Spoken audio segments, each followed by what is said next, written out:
Ladies and gentlemen, thank you for joining the Kownacki versus Arreola media conference call. Your host for today, Ray Flores, will now begin. Thank you very much, operator. We greatly appreciate the media joining us from around the world as we are very excited and thrilled for this Saturday. Fox PBC Fight Night live on Fox and Fox Deportes is headlined by undefeated Polish star and Brooklyn native Adam Kownacki as he battles the exciting former title challenger, the hard-hitting Chris the Nightmare Arreola, in a heavyweight showdown from Barclays Center, the home of Brooklyn boxing. We get started at 8 o'clock Eastern 5 Pacific time, and it features unbeaten interim WBA light heavyweight champion Sir Marcus Brown, also an Olympian, as he battles the former world champion Jean Pascal in a 12-round matchup. Also, Brooklyn's own Curtis Stevens dropping down to 154 as he squares off against Wale Motoso in a 10-round matchup. Tickets for the event, they are going quickly. You can purchase them Ticketmaster.com or also at the American Express box office at Barclays Center, and all brought to you by TGB Promotions. And speaking of TGB Promotions, they have been so busy for the past several years. I mean, promoting events all over the world, and Saturday night is no exception. It gives me great honor and pleasure to introduce the president of TGB Promotions, one of the smartest minds that boxing has ever seen. Please welcome my dear friend, Mr. Tom Brown. Well, thank you, Ray, and thanks everyone for joining us for this conference call for what should be an amazing PBC on Fox and Fox Deportes card presented by Premier Boxing Champions at the Barclays Center, the home of Brooklyn Boxing, on this Saturday night. Brooklyn Boxing is now a very well-known brand in the industry because of the dedication to boxing and the support of Brett Yormark, the CEO of BSE Global. I'm very excited about this fight. I've been waiting for this one for a long time, and I know Adam and Chris have as well. It's a very intriguing fight in the heavyweight division, a division which has certainly got a lot of attention and a lot of buzz lately. So thank you, everyone, again for joining us, and I'll hand things back over to Ray to introduce the fighters. Ray? Thank you very much, Tom. Greatly appreciate it. And as Tom mentioned, yes, this is a fight that we are very excited about. The Barclays Center, there's something special about that arena. The fight fans come out. The building is just tailor-made for boxing. And on Saturday night, we have a heck of a main event with Adam Kownacki and Chris Arreola. Let's meet one of the participants in our main event of the evening. His record, 38 wins, 5 losses, 1 draw, 33 wins coming by way of knockout, from Los Angeles, California. A 3-time heavyweight title challenger who's gone up against the likes of Deontay Wilder, Vitaly Klitschko, Tomasz Admasz, and also Burbanks the Bird. Most recently, he was in action at AT&T Stadium, a part of the Spence Garcia Fox Sports pay-per-view event. He finished off the previously unbeaten Jean-Pierre Augustin in March. Please welcome, ladies and gentlemen, the always entertaining and the extremely dedicated and focused Chris the Nightmare Arreola. Hey, how you doing? How you guys doing, man? First, I'd like to thank everyone that's out here right now, Fox, for putting this great show on, and can't wait to get in the ring with Adam, man. It's going to be a fun night. It's going to be a great night of boxing, and I'm excited. I've been working hard, and I know Adam's ready, and I'm very ready to get the show on the road. When speaking of Chris Arreola's opponent, Adam Kownacki, his record, 19 wins, no losses, 15 wins coming by way of knockout. A 30-year-old who was born in Poland before moving to Brooklyn when he was only 7 years of age. He is no stranger to Barclays Center. This will be the 9th time that he has fought at Barclays Center, but the first as a main event at Barclays Center. Had an impressive decision over former champion Charles Martin last September. Most recently, halted Gerald Washington in 2 rounds in January. Live on Fox, ladies and gentlemen, please welcome the entertaining Adam Kownacki. Hello, thank you for having me. It's a pleasure. I can't wait to put on the show on August 30th. Well, thank you very much, Adam. Now we will open it up to the media for questions. If they have any questions for Chris Arreola, Adam Kownacki, or also Mr. Tom Brown, as we are looking forward to Saturday Night Slugfest, PBC live on Fox. Ladies and gentlemen, if you have any questions at this time, please press star 1 on your telephone keypad. Again, if you have any questions at this time, please press star 1 on your telephone keypad. I'm waiting for callers to join the queue at this present time. Our first question is going to come from Mark Lenawala from Sporting News. Please go ahead. Adam, how you doing? I'm good. How are you? Good, good. I was just curious, you've been chomping at the bit and calling out Deontay Wilder for quite some time. With the recent news with Dillian White, do you feel like a very convincing win on Saturday night would, help you possibly slip in there and get that fight with him a little sooner than expected, perhaps? Yeah, I think so. I think from what I heard, Deontay Wilder has OTs coming up. Then a fight with Tyson Fury. So definitely, hopefully towards the end of 2020, I'll be able to get a crack at him. But most importantly, I got to make sure I can get past Chris Arreola August 3rd this Saturday. Sure. Thanks very much. Our next question is going to come from Peter from Fight News. Please go ahead. Hi, gents. Hi, Chris. Hi, Adam. First for Chris. When you called Joe Goosen 3 months ago, you knew it's gonna be a hard training camp. Why Joe Goosen, and what happened during those 3 months? And the question for Adam next. Adam, I know you many years, and for many years, the number one on your list was Chris Arreola. Why Chris? First, Chris, if you can start with that. Well, the reason I went with Joe Goosen is, first, I've known Joe for many years, man. I've always been a fan of Joe ever since the Castillo Corrales fight, and he's part of the family. Dan Goosen, my old promoter, rest in peace.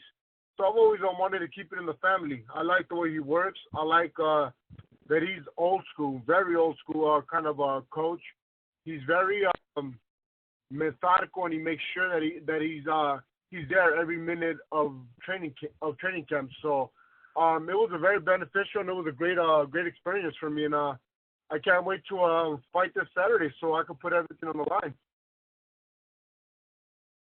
Adam, please.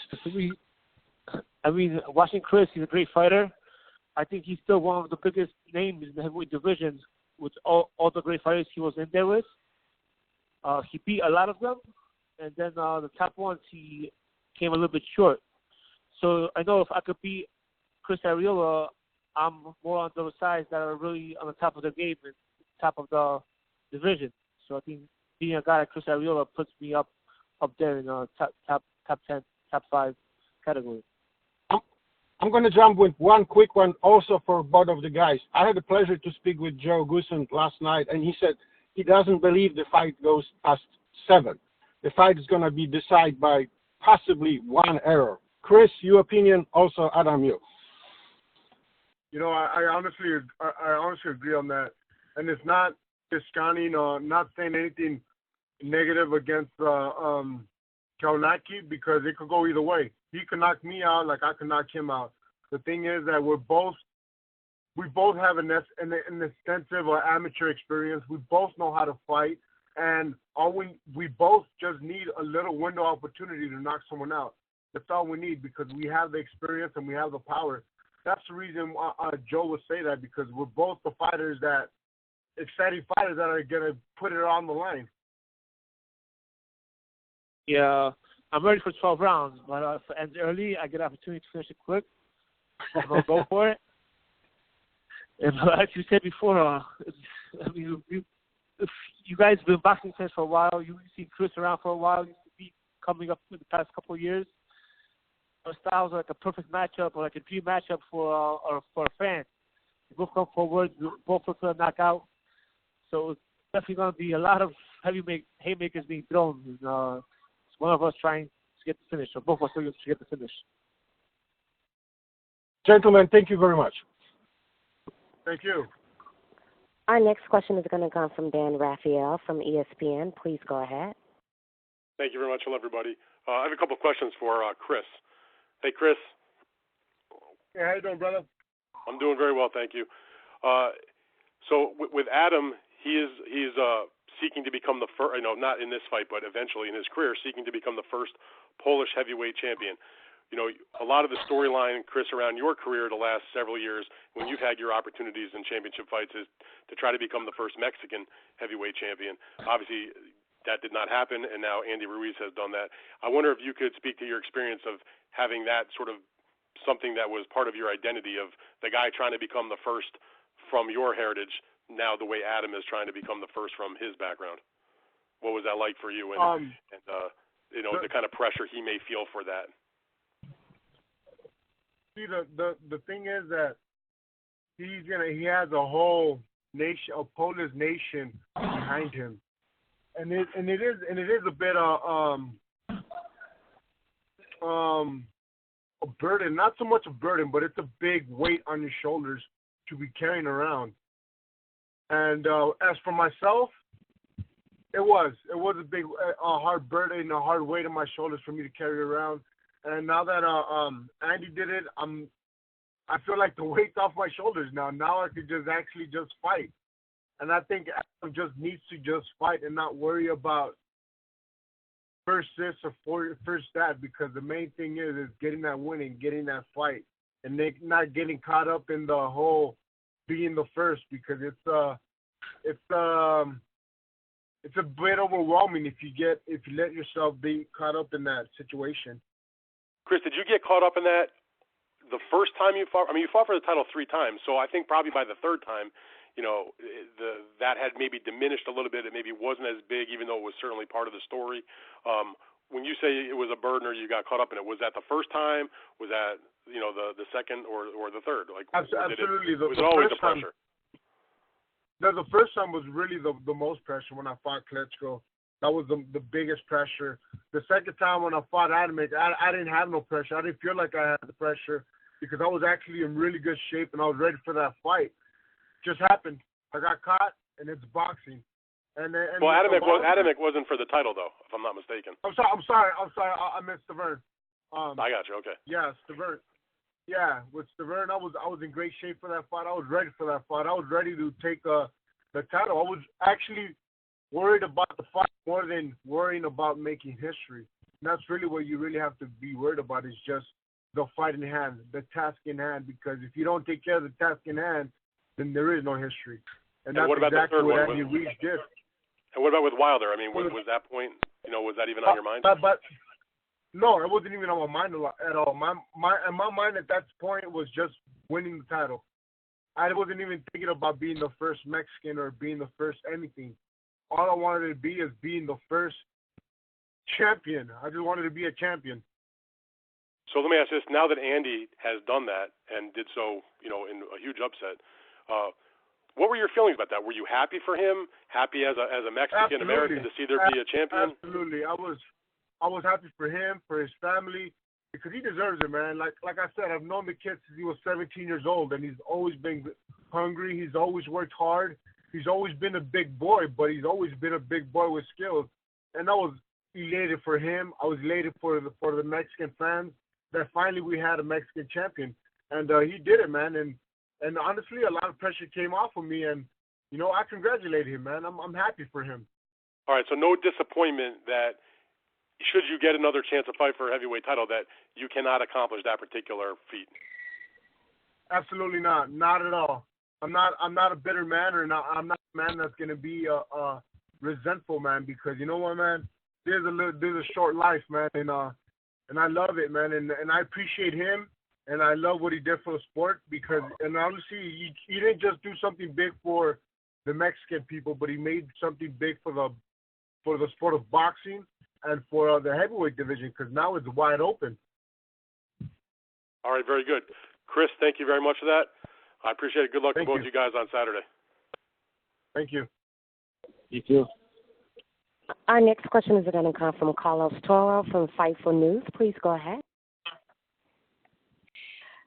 Thanks, and thanks so much to both of you for taking time to talk to us. My first question for Chris You know, Chris, at one point you were pretty much in Kownacki's shoes about a decade ago when you fought Jameel McCline, a younger, unbeaten heavyweight looking to beat a veteran before moving on to fight for a title, and now you're kind of on the other side. How does it feel to be the veteran in this type of fight instead of being the younger heavyweight? Yeah, you know what? It's kind of it's the circle of life, man. Everything goes around, right? Goes around full circle. You know, I was once the young lion, and now I'm the old veteran, and that's exactly how I feel. I feel like Jameel McCline, and but the thing about it, man, I feel like I'm in great shape. I feel like I'm ready to put on a great show, and I don't feel like this is the end of my show. I think this is just another chapter of my boxing career, and I honestly believe that Adam is a great fighter. I think that he's a really good fighter, but I got to keep my career going. A few months ago, before your last fight on the Spence Garcia pay-per-view, you talked about this being your last one on a title, and you mentioned, how great you are, how great you feel physically. But do you still look at this fight and this run overall where it's still one loss and you're done, you retire for good? Absolutely, man. No disrespect to anybody, no disrespect to Adam, because I think he's a great fighter, but personally, man, if I lose, there's no reason for me to be in the sport of boxing. I'm in boxing to be a champion. And if I lose, it brings me all the way back to the bottom. And I don't want to keep crawling back up and keep crawling back up again. I'm too old to be doing that, man. So it's a make or break kind of fight. It's a win or go home thing. And I know Adam has intentions to retire me. And I'm not planning to retire no time soon. I know Adam worked his butt off to get me out of this boxing, but I worked hard myself. Thanks, Chris. And Adam, a quick question. And you fought in Brooklyn at the Barclays Center countless times, but this being your first main event at the Barclays Center, especially on a big stage like fighting on Fox, how do you feel, getting this opportunity and potentially maybe enticing a guy like Deontay Wilder to fight, especially if you get a big win over Chris? I feel blessed. I grew up there. I grew up in Brooklyn. So it's an amazing feeling being the headliner and having all my friends, all my family, the whole community being there and having my back and making something of myself. Growing up in Brooklyn, it's very tough, and get to a spot I'm at, it's very rewarding. But done yet? It's just the beginning, and I feel this is the step in making something even bigger and greater. Do you believe that, you mentioned about wanting to beat Chris quicker than when Deontay Wilder did a couple of years ago.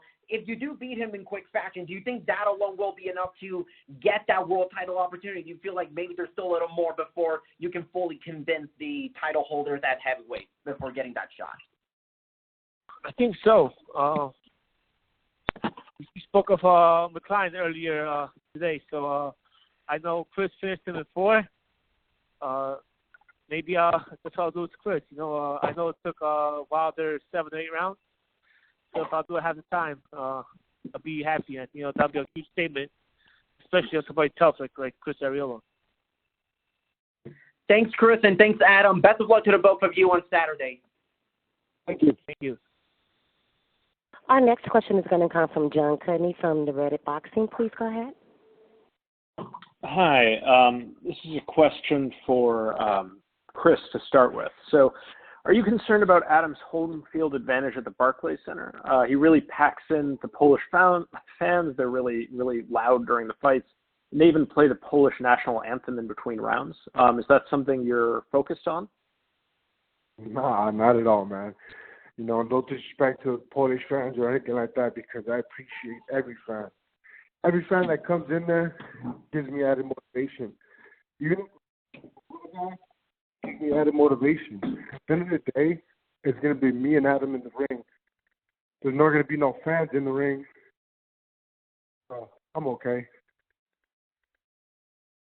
Okay, thanks a lot. So question for Adam here.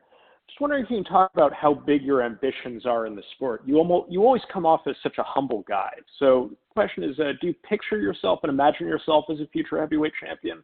with all the money and celebrity that can come with that, or do you really just take things one fight at a time? I mean, that's my goal. I have a clear mission to be the first Polish world heavyweight champion of the world. And that's the goal. I mean, you got to stay humble because life as we know it could drop you down back to earth real quick.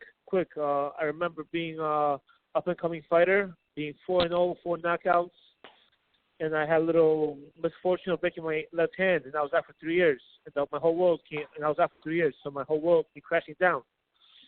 So that was a very valuable lesson, and to make sure I'm humble. But the goal remains the same, is to be a world champion. And the fame and all that stuff comes with it, great. I'll cope with it then. Right now, I'm just laser focused on becoming a heavyweight champion. And Chris is in my way, so I gotta make sure I'm able to win on Saturday.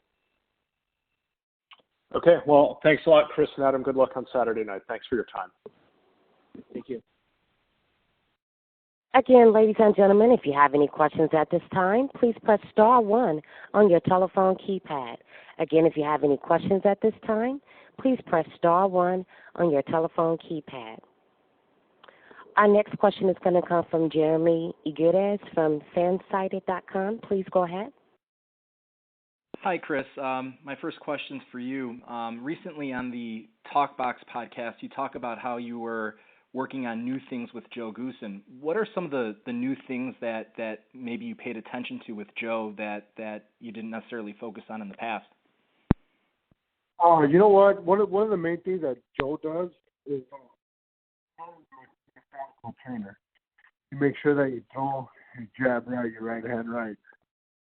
So I think that my punches are gonna come out the pocket a lot smoother, a lot better, a lot more fluid. I had defensive movement. So the main thing is fluidness, making everything just flow. You've had a long, successful career. You debuted as a professional in 2003. It's 2019 now, and you're 38 years old. How would you say your perspective towards boxing has changed from then to now? Well, my perspective from boxing, the main thing that has changed is the work ethic, the way you work.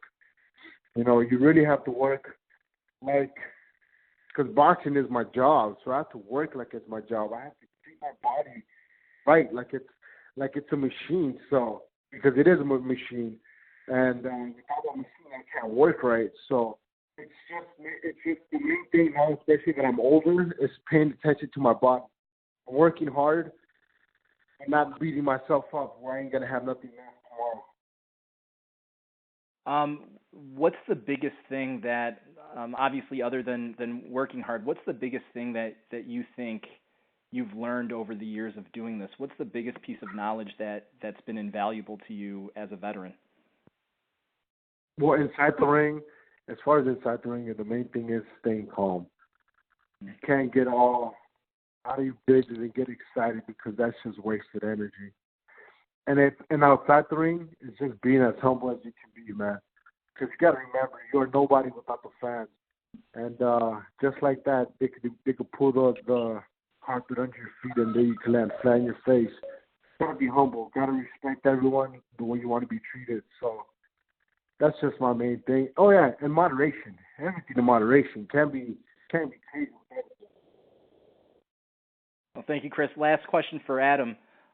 Adam, you and Chris are very physically similar to each other, same height, same reach.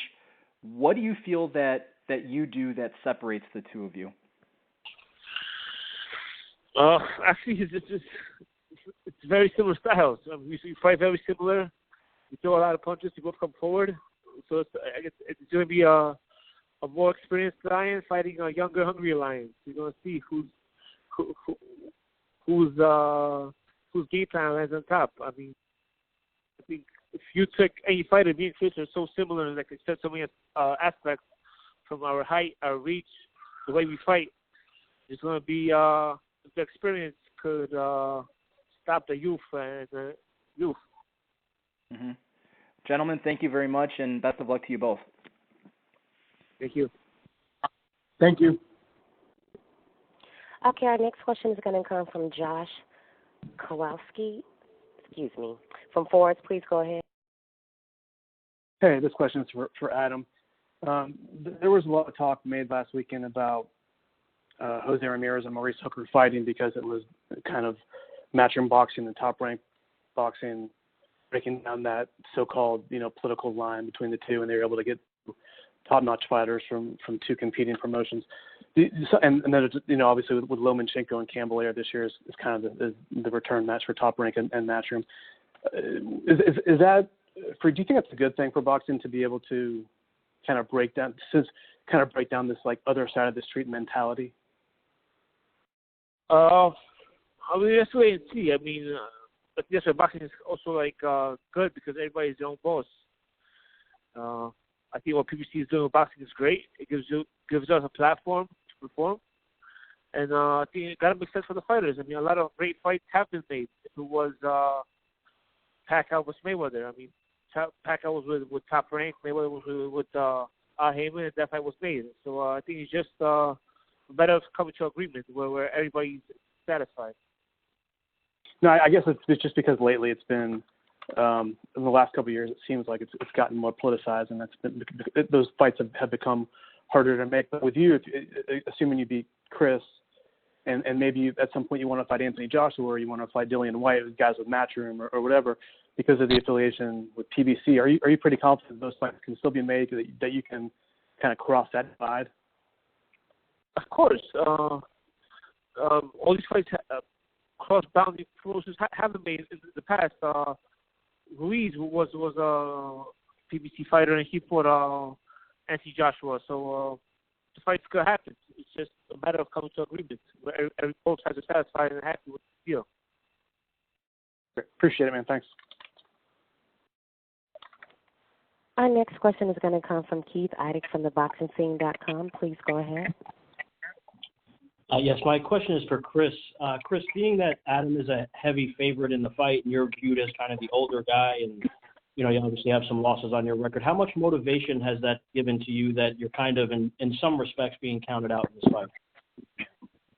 I don't even pay attention to the odds, to be honest with you. But my main motivation is win or go home. That's my motivation. My motivation is to keep fighting, to keep putting food on my family's table, keep making a living off of boxing. That's my motivation.